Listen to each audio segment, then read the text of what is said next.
want to show you the lawn mower. Okay, now unbox lawn mower. What is inside here? One. So this is the manual of the lawn mower. So how to fix this one?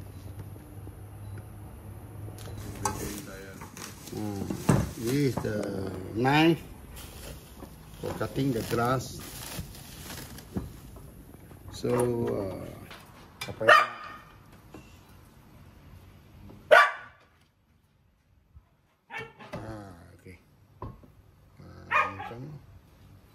okay, ini masuk dulu, baru sini.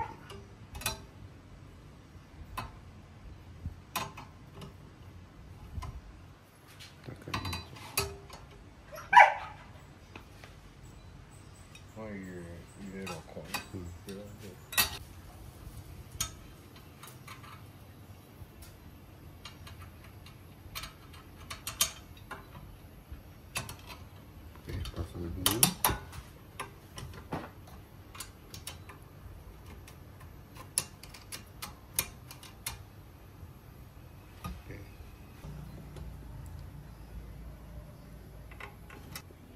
Lepas ini pasang ini masuk aja.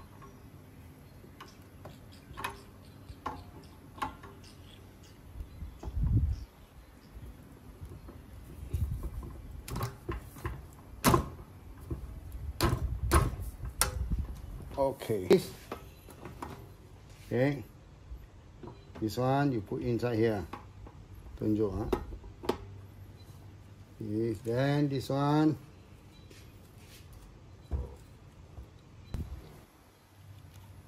Okay, that's it.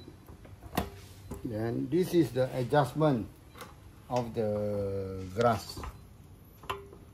Long or short is the adjustment here. So this is the adjustment.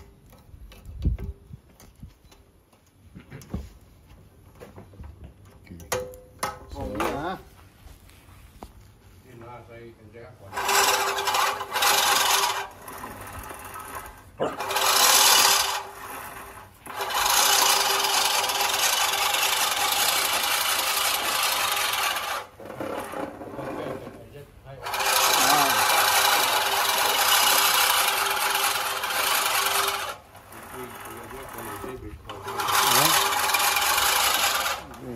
So so this height is already very good.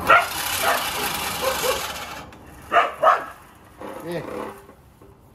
So this lawn mower, for me, I consider perfect 10. Okay, can buy. Very nice. Can buy. Okay, the grass is here. Grass is all here. Very nice. Okay, can buy this lawn mower manual.